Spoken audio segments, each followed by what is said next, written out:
안녕하세요. 제 이름은 오지선, 올해 70의 자수장입니다. 평생을 바늘과 실에 담아 제 세상을 수놓아 왔습니다. 사람들은 제게 살아있는 무형문화재라며 존경을 표했지만 정작 제 삶의 가장 중요한 무늬가 무참히 찢겨나갈 줄은 꿈에도 몰랐습니다. 오늘 저는 제 이름과 자부심을 걸고 겪어야 했던 그 지독한 배신에 대한 이야기를 들려드리려 합니다. 이야기를 시작하기에 앞서 구독과 좋아요로 제 이야기에 귀 기울여 주신다면 더 없는 힘이 될 겁니다. 몇 달 전, 저는 가벼운 뇌졸중으로 쓰러졌습니다. 다행히 빠른 조치 덕에 심각한 후유증은 피했지만 의사는 절대적인 안정을 권했죠. 결국 저는 아들 제이의 집에 잠시 머물기로 결정했습니다. 아들 제이는 미술 평론가로 제 예술 세계를 누구보다 잘 이해하는 아들이라 믿었습니다. 며느리 박유경은 언제나 싹싹하고 활기찼지만 그 이면에 무엇이 숨겨져 있는지는 미처 헤아리지 못했습니다. 그저 시어머니에게 살갑게 구는 평범한 며느리라고만 생각했죠. 몸이 온전치 않아 작업실이 아닌 아들 집의 작은 방에 누워 지내는 하루하루는 답답함의 연속이었습니다. 창밖으로 보이는 네모난 하늘을 보며 비단 위를 수놓던 내 손끝에 감각이 무뎌지는 것만 같아 불안했습니다. 그러던 어느 어버이날 오후였습니다. 유경이 환하게 웃으며 방문을 열고 들어왔습니다. 손에는 백화점 쇼핑백이 들려 있었죠. 어머님, 오래 기다리셨죠? 올해는 제가 특별히 신경 좀 썼어요. 유경이 내민 것은 고운 빛깔의 스카프였습니다. 하지만 포장을 풀어 스카프를 만져보는 순간 제 손끝에서부터 실망감이 차올랐습니다. 그건 누가 봐도 값싼 공장에서 대량으로 찍어낸 기계 자수였습니다. 바늘이 지나간 길, 즉 침로가 엉망이었고 색의 조화는 조악하기 짝이 없었죠. 평생을 진짜 수화와 함께 살아온 제 눈을 속일 수는 없었습니다. 저는 아무 말 없이 스카프를 내려놓고 유경을 바라보았습니다.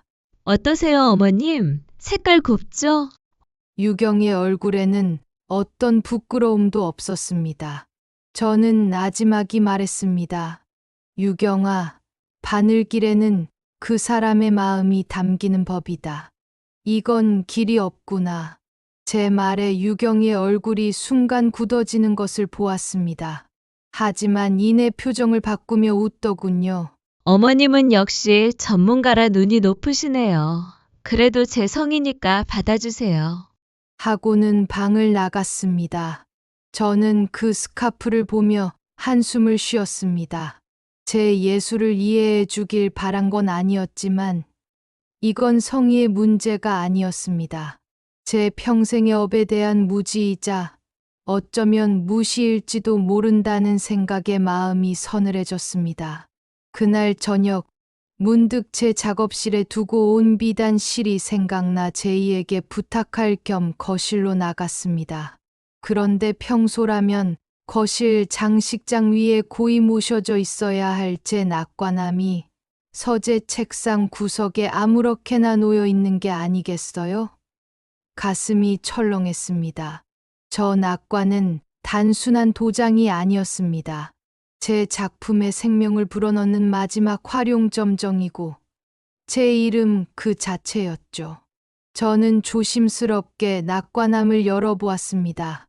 다행히 낙관은 제자리에 있었지만 인주가 묻어나는 부분이 미세하게 번져 있었습니다. 마치 누군가 최근에 사용한 것처럼 말입니다. 저는 제이에게 물었습니다. 제이야, 혹시 내 낙관함 옮긴 적 있니? 제이는 신문을 보던 눈을 들어 잠시 머뭇거리더니 대답했습니다. 아, 그거요. 유경이 서재 정리하다가 잠깐 옮겨둔 것 같아요. 별일 아니에요, 어머니. 제이의 대답은 너무나 태연했지만 저는 그 짧은 머뭇거림을 놓치지 않았습니다. 평생 바늘땀의 미세한 차이를 읽어온 제 감각이 아들의 표정에서 무언가 부자연스러운 기운을 읽어내고 있었습니다. 저는 더 묻지 않고 방으로 돌아왔습니다. 하지만 제 마음속에는 작은 의심의 씨앗이 뿌려졌습니다. 그 조악한 스카프와 제자리를 벗어난 낡은 낙관. 이 두 가지가 앞으로 제 삶을 송두리째 흔들 거대한 폭풍의 전조였음을 그때는 미처 알지 못했습니다. 밤이 깊도록 잠을 이루지 못했습니다. 낙관함에 남아있던 미세한 인주의 번짐이 눈앞에서 아른거렸기 때문입니다. 평생 제 손외에는 누구에게도 허락한 적 없던 물건이었습니다. 그런 제 분신 같은 것이 제 의지와 상관없이 움직였다는 생각에 불길한 예감이 가슴을 짓눌렀죠. 내가 너무 예민한 것인가? 나이가 들어 괜한 의심만 많아진 걸까? 스스로를 다독여 보았지만 한번 피어오른 의심은 쉬이 가라앉지 않았습니다. 다음 날 아침, 유경은 평소처럼 아침 식사를 차렸고 제이는 출근 준비에 분주했습니다. 아무 일도 없었다는 듯 평온한 아침 풍경이었지만 저는 그 속에서 보이지 않는 균열을 느끼고 있었습니다. 식사를 마친 후 저는 제이가 두고 간 노트북을 잠시 빌려 이메일을 확인하기로 했습니다. 평소에는 제 작업실의 개인 컴퓨터만 사용했지만 몸이 불편하니 어쩔 수 없는 선택이었죠. 제2의 계정으로 로그인된 상태라 제 개인 메일함으로 들어가려는데 순간 눈에 띄는 제목 하나가 제 심장을 멈추게 만들었습니다. 중요 오지선 장인님 명의 헤리티지 K 투자 계약 체결 완료 안내. 제 이름이 선명하게 박힌 제목이었습니다. 손이 덜덜 떨렸습니다. 심장이 발밑으로 곤두박질 치는 기분이었죠. 저는 마우스를 쥔 손에 힘을 주며 조심스럽게 메일을 열어보았습니다. 내용은 충격적이었습니다. 제 이름, 오지선 명의로 헤리티지 K라는 전통 공예 현대화 사업에 총 1억 원의 투자가 이루어졌다는 내용의 계약서였습니다. 계약서 파일이 첨부되어 있었고 그 파일을 여는 순간 저는 숨을 쉴 수가 없었습니다. 계약서 맨 마지막 투자자 오지선 옆에는 제 낙관이 너무나도 선명하게 찍혀 있었습니다. 어제 제가 보았던 바로 그 낙관이었습니다. 이게 대체 무슨 일이란 말인가? 헛웃음이 나왔습니다. 저는 그런 사업에 투자한 기억이 전혀 없었습니다. 애초에 헤리티지 K라는 이름조차 처음 들어보는 것이었죠.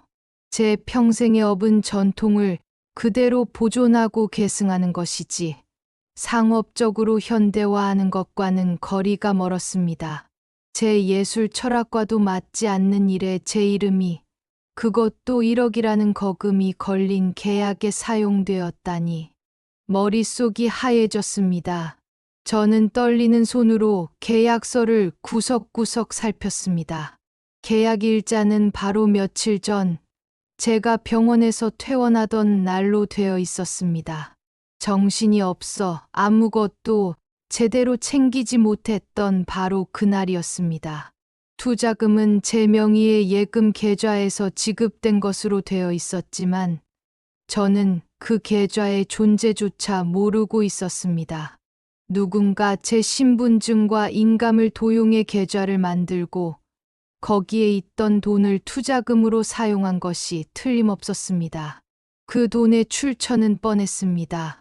제 작품을 판매한 수익금을 모아두었던 제이가 관리하던 통장이었죠. 그 순간 거실에서 들려오는 유경의 통화 소리에 귀를 기울였습니다. 목소리를 낮췄지만 저는 똑똑히 들었습니다. 네, 백 선생님, 걱정 마세요. 투자는 예정대로 진행됐으니까요. 이제 저희 세상이 오는 거예요. 백 선생이라니 그 이름은 제 귀에 모처럼 박힌 이름이었습니다. 평생 저를 시기하고 제 명성을 질투해 온 라이벌의 이름이었죠. 온몸에 피가 차갑게 식는 것 같았습니다. 유경과 백 선생, 그리고 내 아들 제이. 이 세 사람의 얼굴이 차례로 떠오르며 흩어져 있던 조각들이 하나의 끔찍한 그림으로 맞춰지기 시작했습니다. 이것은 실수가 아니었습니다. 아주 오래전부터 치밀하게 계획된 음모이자 제 인생을 향한 기만이라는 것을 깨달았습니다. 저는 노트북을 조용히 덮었습니다. 손끝은 얼음장처럼 차가웠지만 제 심장에서는 뜨거운 분노가 용암처럼 끓어오르기 시작했습니다. 이제 이 싸움은 피할 수 없다는 것을 직감했습니다. 노트북을 덮은 저는 한참 동안 그 자리에 앉아 있었습니다. 방금 제가 본 것이 현실인지 아니면 뇌졸중 후유증이 만들어낸 끔찍한 환상인지 분간하기 어려웠습니다.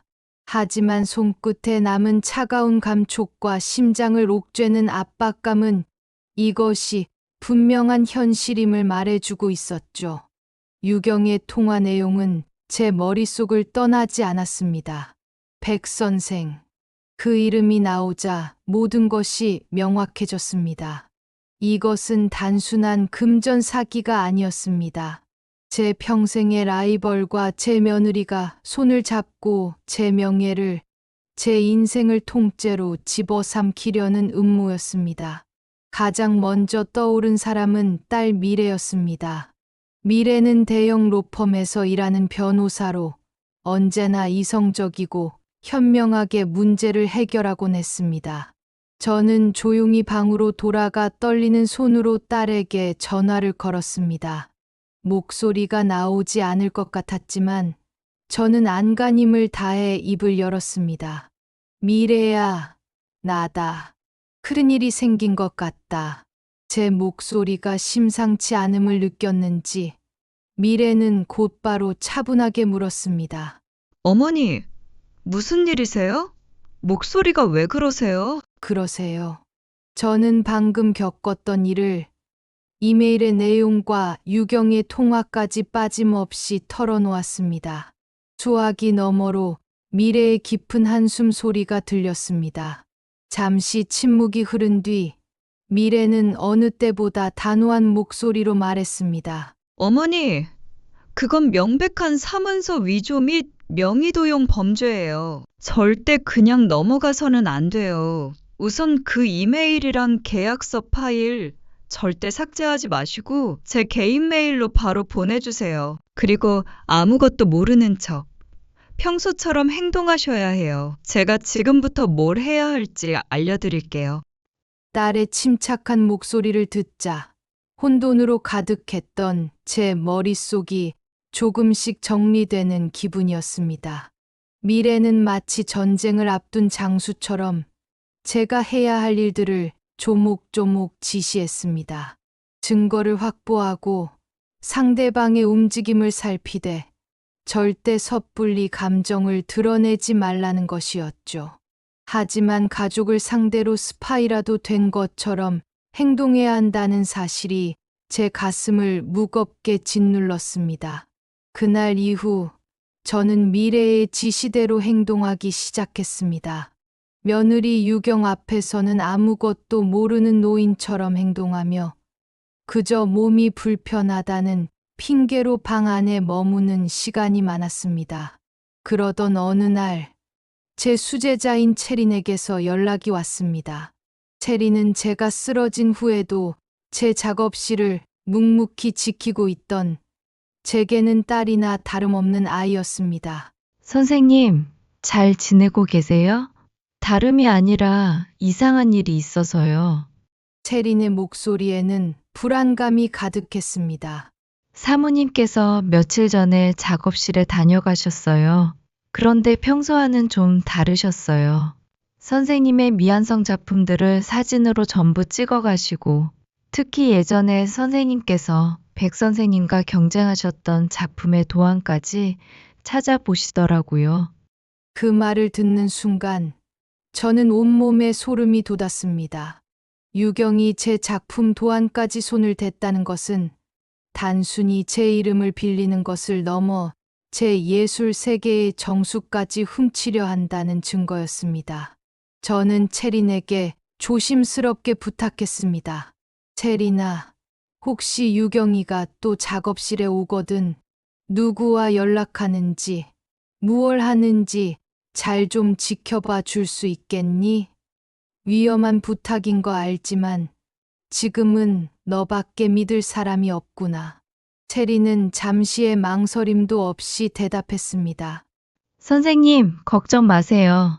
제가 선생님의 눈과 귀가 되어 드릴게요. 며칠 뒤 체린에게서 다시 연락이 왔습니다. 유경이 다시 작업실에 찾아와 백 선생과 영상 통화를 하는 것을 몰래 녹음했다는 것이었습니다. 체린이 보내온 녹음 파일을 재생하자 두 사람의 추악한 대화가 제 귀를 파고들었습니다. 유경아, 오지선 이름으로 투자금은 확실히 받은 거지? 이제 그 늙은이 기술은 다 우리 거야. 네가 빼돌린 도안만 있으면 오지선을 뛰어넘는 브랜드를 만드는 건 시간 문제야. 네, 선생님, 걱정 마세요. 저희 어머니는 아무것도 모르세요. 그냥 방구석에 누워있는 노인일 뿐이니까요. 이제 곧 선생님과 제 세상이 올 거예요. 저는 녹음 파일을 듣고 입술을 깨물었습니다. 피맛이 느껴졌습니다. 방구석에 누워있는 노인. 그 말이 제 심장을 칼로 베는 듯 했습니다. 평생을 바쳐 쌓아 올린 제 명예와 자부심이 한순간에 짓밟히는 기분이었습니다. 이것은 단순한 배신이 아니었습니다. 제 존재 자체를 부정하는 용서할 수 없는 모욕이었습니다. 눈물이 쏟아질 것 같았지만 저는 이를 악물고 참았습니다. 지금은 울 때가 아니었습니다. 보이지 않는 손에 의해 조종당하던 이 추악한 연극의 막을 이제는 제 손으로 직접 내려야 할 시간이었습니다. 체린이 보내온 녹음 파일은 판도라의 상자였습니다. 그 안에는 제가 감히 상상조차 하지 못했던 추악한 진실이 담겨 있었죠. 며느리 유경과 제 평생의 라이벌 백 선생이 제 등 뒤에서 어떤 일을 꾸미고 있었는지 그들의 목소리로 생생하게 확인하는 순간 저는 슬픔을 넘어선 깊은 허무감에 빠졌습니다. 제가 평생을 바쳐 이룩한 모든 것이 한낱 욕망의 거래 대상으로 전락해버렸다는 사실이 참을 수 없이 고통스러웠습니다. 저는 녹음 파일을 딸 미래에게 즉시 전달했습니다. 파일을 확인한 미래는 한동안 말을 잇지 못하더군요. 그리고는 분노가 섞인 목소리로 말했습니다. 어머니, 이건 정말 선을 넘었어요. 단순한 명의도용이 아니라 어머니의 지적 재산권까지 침해하려는 명백한 범죄 계획이에요. 더 이상 가만히 있어서는 안 돼요. 우리가 먼저 움직여야 해요. 미래는 당장 로펌의 팀을 꾸려 이 사건에 대응하겠다고 했습니다. 변호사인 딸이 이렇게까지 분노하는 것을 보니 상황이 제가 생각했던 것보다 훨씬 심각하다는 것을 다시 한번 깨달았습니다. 미래는 곧바로 헤리티지 K라는 사업체의 실체에 대해 조사하기 시작했습니다. 결과는 며칠 만에 나왔고 그 내용은 더욱 기가 막혔습니다. 헤리티지 K는 서류상으로만 존재하는 유령 회사였고 투자금 1억 원은 입금되자마자 여러 차례의 자금 세탁을 거쳐 백 선생의 아들 명의로 된 계좌로 흘러 들어간 상태였습니다. 모든 것이 처음부터 오지선이라는 제 이름과 명성을 이용해 투자금을 빼돌리기 위해 정교하게 짜인 사기극이었던 겁니다. 더욱 저를 절망하게 한 것은 아들 제이의 역할이었습니다.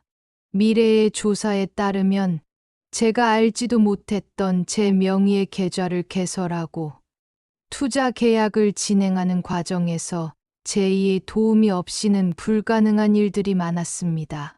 제이가 직접 서류에 서명을 하거나 하지는 않았지만 유경이 제 신분증과 개인 정보에 접근할 수 있도록 묵인하고 방조한 정황이 뚜렷했습니다. 제 아들이, 제 핏줄이 이 모든 기만 행위의 공범이었던 셈입니다. 저는 제이를 어떻게 대해야 할지 알 수 없었습니다. 그 아이는 제 예술을 이해하고 존중하던 아들이었습니다. 하지만 언제부터였을까요? 아내의 욕망과 거짓말에 눈을 감고 제 어미의 등을 떠미는 나약한 방관자가 되어버린 것은 제 가슴 속에서 무언가 단단했던 것이 부서져 내리는 소리가 들렸습니다. 그러던 중 미래가 또 다른 충격적인 사실을 알아냈습니다. 어머니, 박유경 씨의 과거에 대해 좀 알아봤어요. 혹시 알고 계셨어요? 박유경 씨가 대학 시절 백 선생의 제자로 잠시 들어갔다가 솜씨가 부족하다는 이유로 쫓겨난 적이 있다는 걸요. 그 말을 듣는 순간 저는 흩어져 있던 모든 조각들이 맞춰지는 것을 느꼈습니다. 유경의 행동은 단순히 돈에 대한 욕심 때문만이 아니었습니다. 그것은 과거에 겪었던 수치심과 열등감을 제 명성을 발판 삼아 보상받으려는 비뚤어진 복수심이었던 겁니다. 제게 선물했던 그 조악한 스카프는 어쩌면 제 예술 세계를 향한 그녀의 선전포고였을지도 모릅니다. 배신의 깊이는 여기서 그치지 않았습니다. 미래는 제 작품들의 행방에 대해서도 추적했습니다. 그리고는 믿을 수 없는 사실을 알려주었죠. 제가 몇 해 전 유경의 생일을 축하하며 특별히 제작해 선물했던 월화미인도 자수병풍이 한 달 전 해외의 한 미술품 경매 사이트에서 익명의 판매자에 의해 팔려나갔다는 것이었습니다.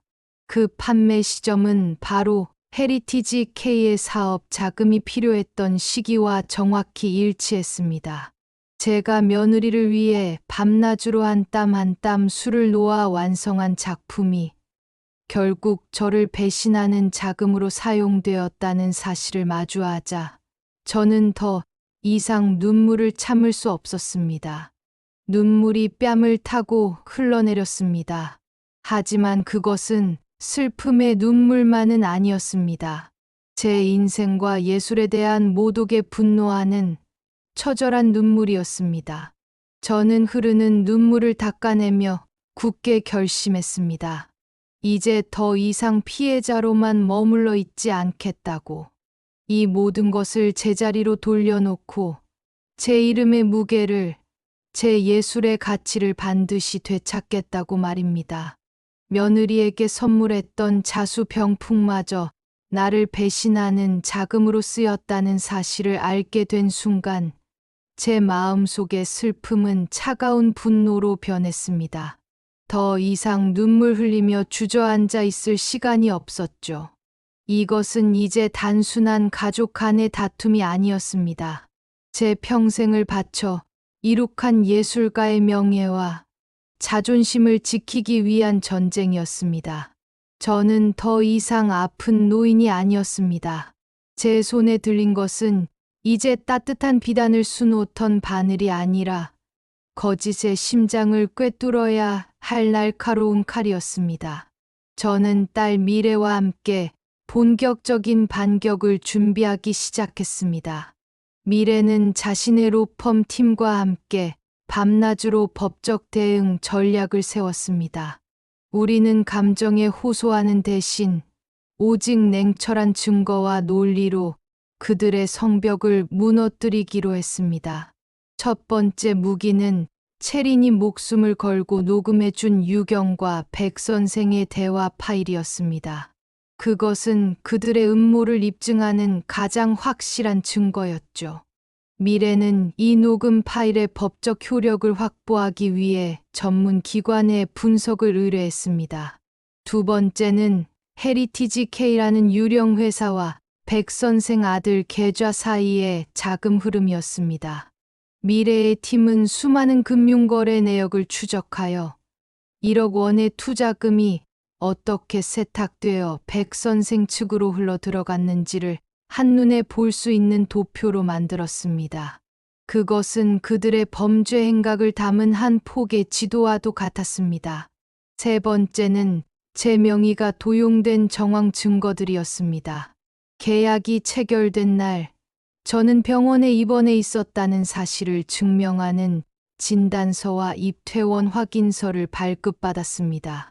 또한 제 낙관암이 원래 위치가 아닌 서재에서 발견되었을 때의 사진과 체린이 목격한 유경의 수상한 행적에 대한 상세한 진술서도 준비했습니다. 이 모든 조각들은 그들이 얼마나 치밀하게 저를 속이려 했는지를 명백히 보여주는 증거물이었습니다. 증거를 수집하는 동안 저는 제 마음을 다스리기 위해 조용히 바느질을 시작했습니다. 손이 떨려 예전처럼 정교한 솜씨는 나오지 않았지만 한 땀 한 땀 술을 놓으며 흐트러진 마음을 다잡았습니다. 바늘이 비단을 꿰뚫고 나아갈 때마다 제 결심은 더욱 단단해졌습니다. 오지선, 너는 평생을 정직한 바늘길만을 걸어왔다. 비록 지금은 가시밭길을 걷고 있지만 이 길의 끝에는 반드시 너의 명예를 되찾을 수 있을 것이다. 준비를 마친 어느 날 미래가 제게 말했습니다. 어머니, 이제 모든 준비가 끝났어요. 내용 증명을 발송하고 바로 소송 절차에 들어갈 수도 있어요. 하지만 그 전에 그들에게 마지막 기회를 주어야 하지 않을까요? 미래는 법정 다툼으로 가기 전에 가족들을 한자리에 모아 우리가 확보한 증거를 공개하고 그들의 자백과 합의를 이끌어내는 것이 최선일 수 있다고 조언했습니다. 진실을 밝히되 가족이라는 이름의 마지막 끈을 완전히 잘라내지는 않으려는 딸의 깊은 마음이었습니다. 저는 미래의 제안에 동의했습니다. 하지만 그것은 용서를 위한 자비가 아니었습니다. 그것은 제 손으로 직접 이 추악한 연극의 막을 내리고 그들에게 자신의 죄를 직면하게 만들 심판의 자리를 마련하는 것이었죠. 저는 그날을 위해 가장 아끼던 쪽빛 한복을 꺼내 정갈하게 다렸습니다. 그 옷은 제가 무형문화재로 지정되던 날 입었던 제 자부심이 담긴 옷이었습니다.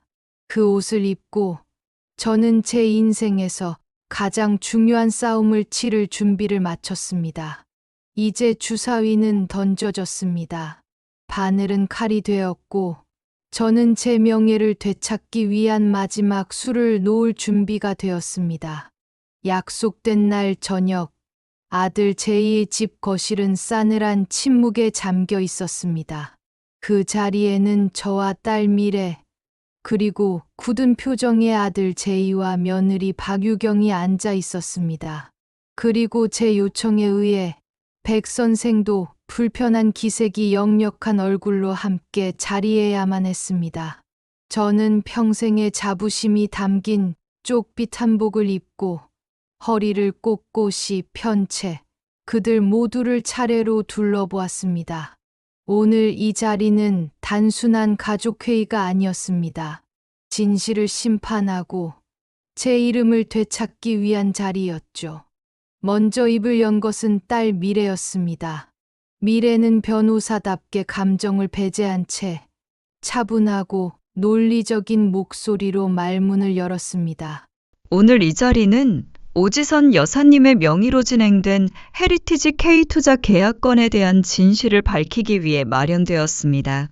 미래의 말에 유경의 얼굴이 눈에 띄게 굳어졌고 백 선생은 헛기침을 하며 시선을 피했습니다. 미래는 준비해 온 노트북을 열어 우리가 확보한 증거들을 하나씩 화면에 띄우기 시작했습니다. 가장 먼저 나온 것은 제 이름과 낙관이 찍힌 1억 원짜리 투자 계약서였습니다. 그리고 바로 옆에는 계약이 체결된 날짜와 시간에 제가 병원에 입원해 있었다는 사실을 증명하는 입퇴원 확인서가 나란히 놓였습니다. 박유경 씨, 이 계약서에 대해 설명해 주시겠어요? 어머님은 병원에 계셨는데 어떻게 직접 계약서에 날인하실 수 있었을까요? 유경은 입술을 달싹였지만 아무 말도 하지 못했습니다. 얼굴은 하얗게 질려 있었죠. 미래는 멈추지 않았습니다. 다음 화면에는 헤리티지 K라는 유령 회사를 통해 투자금이 백 선생의 아들 계좌로 흘러 들어간 복잡한 자금 흐름도가 펼쳐졌습니다. 백 선생님, 이 자금 흐름은 어떻게 설명하시겠습니까? 오지선 여사님의 명성을 이용한 투자금이 왜 선생님의 아들 계좌로 들어가 있는 겁니까? 백 선생은 당황한 기색을 감추지 못하고 손사래를 쳤습니다. 나는 모르는 일이오. 이건 박유경 씨가 알아서 진행한 일이지. 나와는 상관없어. 그 뻔뻔한 거짓말에 저는 실소를 금할 수 없었습니다. 하지만 아직 결정적인 순간은 오지 않았습니다. 미래는 마지막으로 음성 파일 하나를 재생했습니다. 거실에는 유경과 백 선생이 나누었던 추악한 대화가 생생하게 울려 퍼졌습니다. 오지선 이름으로 투자금은 확실히 받은 거지? 네, 선생님. 저희 어머니는 아무것도 모르세요. 방구석에 누워있는 노인일 뿐이니까요. 방구석에 누워있는 노인.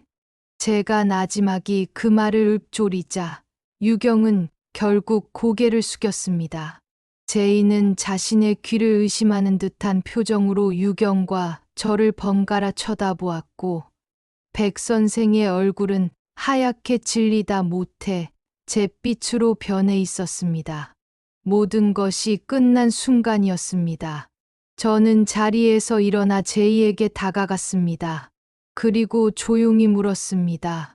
제이야, 너는 이 모든 것을 정말 몰랐느냐?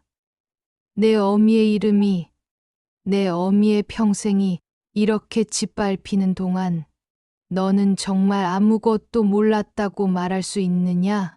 제이는 제 눈을 마주치지 못했습니다. 한참을 망설이던 제이는 결국 무너져 내렸습니다. 어머니, 죄송합니다. 유경이 하는 일을 어렴풋이 알고 있었습니다. 잘못된 일이라는 걸 알았지만 제가 너무 어리석었습니다. 유경을 막지 못했습니다. 죄송합니다, 어머니. 아들의 울음 섞인 고백은 제 가슴에 비수처럼 꽂혔습니다. 모르는 것보다 더 나쁜 것은 알고도 외면한 비겁함이었습니다.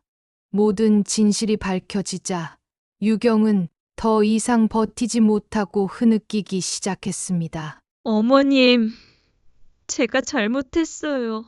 백 선생님께 인정받고 싶어서, 어머님을 넘어서고 싶어서 그랬어요. 용서해 주세요. 차갑게 바라보았습니다. 이제 와서 흘리는 눈물이 무슨 의미가 있을까요? 저는 단호하게 말했습니다. 용서는 내가 하는 것이 아니다. 너희가 저지른 죄의 대가를 치른 후에 스스로에게 구해야 하는 것이다. 심판의 시간은 끝났습니다. 이제는 그들이 자신의 행동에 책임을 져야 할 시간이었습니다. 모든 진실이 폭로된 거실에는 무거운 정적만이 흘렀습니다. 아들 제이의 고백과 며느리 유경의 눈물, 그리고 백 선생의 창백한 얼굴 위로 제가 겪어야 했던 고통의 시간들이 스쳐 지나갔습니다.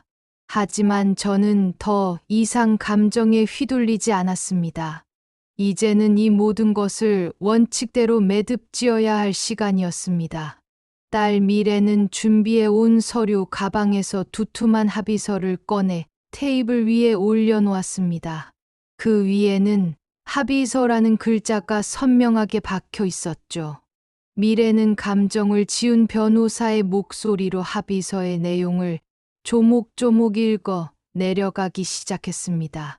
첫째, 박유경과 백 선생은 헤리티지 K투자 사기 사건의 모든 책임을 공동으로 진다. 투자금 1억 원은 합의 즉시 전액 반환하며 이로 인해 발생한 모든 법적, 금융적 손해에 대해서도 두 사람이 연대하여 책임진다. 둘째, 오지선의 이름으로 기획되거나 진행된 모든 사업은 즉시 중단하고 어떠한 형태로든 오지선의 이름과 작품, 명예를 상업적으로 이용하는 행위를 금지한다. 이를 어길 시 막대한 금액의 위약금을 배상한다. 셋째, 박유경은 해외 경매 사이트를 통해 무단으로 판매한 월화미인도 자수병풍의 판매 대금 전액을 반환한다. 이는 투자금 반환과는 별개의 책임이다. 넷째, 박유경과 백 선생은 주요 일간지의 오지선 여사의 명예를 훼손한 것에 대한 공식 사과문을 게재한다. 합의서 내용이 하나씩 발표될 때마다 유경과 백 선생의 얼굴은 더욱 하얗게 질려갔습니다. 특히 공식 사과문 조항이 나왔을 때 백 선생은 참지 못하고 소리쳤습니다. 이건 너무하지 않소? 내 평생의 명예가 걸린 일이오. 신문에 사과문이라니 그건 나를 죽이는 것과 마찬가지요? 저는 그런 백 선생을 차갑게 바라보며 말했습니다. 당신이 남의 명예를 짓밟을 때는 괜찮았고 당신의 명예가 더러워지는 것은 죽기보다 싫은가? 평생 나를 시기하며 그림자처럼 살아온 당신에게 이것이 내가 주는 마지막 가르침이다. 남의 것을 탐하는 자의 끝이 얼마나 비참한지를 똑똑히 배우도록 해라. 제 말에 백 선생은 더 이상 아무 말도 하지 못하고 입을 다물었습니다. 유경은 눈물로 범벅이 된 얼굴로 저를 보며 애원했습니다. 어머님, 제발 사과문만은 제가 평생 어머님께 속죄하며 살겠습니다. 저는 고개를 저었습니다. 속죄는 내게 하는 것이 아니다. 내가 저지른 잘못에 대해 세상 앞에 떳떳하게 책임지는 것이 진정한 속죄다. 마지막으로 미래는 아들 제이에 대한 조항을 읽었습니다. 제이는 이번 사건에 대한 방조의 책임을 지고 현재 맡고 있는 미술관의 관장직에서 자진 사퇴한다. 그리고 오지선 여사 명의의 모든 재산관리 권한을 포기하고 그 권한을 딸 강미래에게 위임한다. 제이는 아무 말 없이 고개를 끄덕였습니다. 자신의 어리석음과 비겁함이 어떤 결과를 낳았는지 이제야 뼈저리게 깨달은 듯했습니다. 합의서 낭독이 끝나자 미래는 펜을 꺼내 그들 앞에 놓았습니다. 서명하시죠. 만약 이 합의서에 서명하지 않으신다면 저희는 내일 아침 즉시 사기, 사문서 위조, 횡령, 업무상 배임 등 가능한 모든 죄목을 적용하여 형사 고소를 진행할 겁니다. 그것은 선택지를 주는 것이 아닌 최후 통첩이었습니다. 결국 그들은 떨리는 손으로 펜을 들었습니다. 유경과 백 선생, 그리고 제이까지 세 사람의 이름이 합의서 위에 차례로 적히는 것을 보며 저는 길고 길었던 싸움이 끝났음을 느꼈습니다. 하지만 제 마음속에는 승리의 기쁨보다 가족이라는 이름이 산산조각 나버린 현실에 대한 깊은 허무함이 밀려왔습니다. 원칙은 승리했지만 그 과정에서 저는 너무나 많은 것을 잃어야만 했습니다. 합의서의 잉크가 마르자 길고 지독했던 밤도 끝이 났습니다. 며느리 유경과 아들 제이는 고개를 숙인 채 집을 나섰고 백 선생은 마치 모든 것을 잃은 사람처럼 허망한 표정으로 그들의 뒤를 따랐습니다. 저는 텅 빈 거실에 홀로 남아 창밖으로 서서히 밝아오는 새벽 여명을 바라보았습니다. 제 인생을 짓누르던 무거운 돌덩이를 치워낸 기분이었지만 마음 한구석은 여전히 허전하고 시렸습니다. 며칠 뒤 저는 제이의 집을 나와 평생을 함께 온 제 작업실로 돌아왔습니다. 문을 열자 익숙한 나무 향과 실 냄새가 저를 반겨주더군요. 그제야 비로소 제가 있어야 할 곳으로 돌아왔다는 안도감이 들었습니다.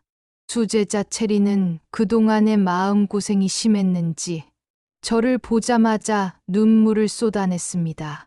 저는 그런 체린의 등을 조용히 다독여 주었습니다. 약속대로 신문에는 백 선생과 유경의 공동 명의로 된 사과문이 실렸습니다. 제 명예를 훼손한 것에 대해 깊이 사죄한다는 내용이었죠. 백 선생은 그 일로 공방문을 닫고 칩거에 들어갔다는 소식이 들려왔습니다. 유경과 제이는 가지고 있던 집을 처분해 투자금과 병풍 판매 대금을 모두 변제했습니다. 아들은 관장직에서 물러나 작은 갤러리에서 허드레실부터 다시 시작했고, 유경은 빚을 갚기 위해 낮밤으로 일을 하고 있다고 했습니다. 그들의 소식을 전해 들었지만 제 마음에는 어떤 동요도 일어나지 않았습니다. 그저 각자의 몫을 살아가는 것이라고 생각할 뿐이었죠. 저는 모든 것을 되찾았지만 마음속의 공허함은 쉽게 채워지지 않았습니다. 그러던 어느 날 먼지 쌓인 오래된 자수 작품들을 정리하다가 문득 이런 생각이 들었습니다. 내가 평생 지키려 했던 것이 과연 무엇이었을까? 내 이름, 내 명예 하지만 그것들이 내게 진정한 행복을 주었나? 그날 이후 저는 중대한 결심을 했습니다. 제 남은 인생은 더 이상 저 자신만을 위해 살지 않겠다고. 제 평생의 기술과 재산을 저보다 더 재능 있고 열정 넘치는 젊은이들을 위해 쓰겠다고 말입니다. 저는 딸 미래의 도움을 받아 오지선 전통 자수 재단을 설립했습니다. 제 전 재산을 출연하여 경제적으로 어렵지만 예술에 대한 꿈을 가진 젊은 장인들을 지원하는 재단이었습니다. 그리고 제 작업실을 모두에게 개방하여 무료로 전통 자수를 가르치는 공방으로 만들었습니다. 제 공방은 금세 활기를 되찾았습니다. 서툰 솜씨지만 반짝이는 눈으로 바늘을 쥔 젊은이들의 모습을 보며 저는 예전에는 느껴보지 못했던 새로운 기쁨을 느꼈습니다. 그들에게 저는 더 이상 다가가기 어려운 무형문화재가 아니라 따뜻한 가르침을 주는 선생님이자 할머니였습니다. 수제자 체리는 이제 재단의 수석 연구원이자 제 뒤를 이을 차세대 자수장으로 성장해 나가고 있습니다. 체린의 손끝에서 피어나는 새로운 수를 볼 때마다 저는 제 예술이 끝나지 않고 계속해서 이어지고 있음을 느낍니다. 오늘 제 이야기를 끝까지 들어주셔서 정말 감사합니다.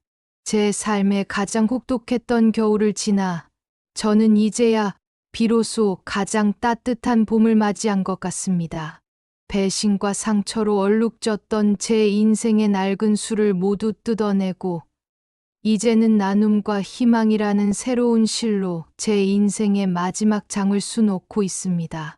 혹시 제 이야기가 여러분의 마음에 작은 위로와 용기가 되었다면 채널을 구독해 주시고 따뜻한 응원의 좋아요도 부탁드립니다. 앞으로도 저희 채널은 삶의 진솔한 이야기로 여러분과 함께하겠습니다. 오늘도 행복하고 건강한 하루 보내시길 바랍니다. 감사합니다.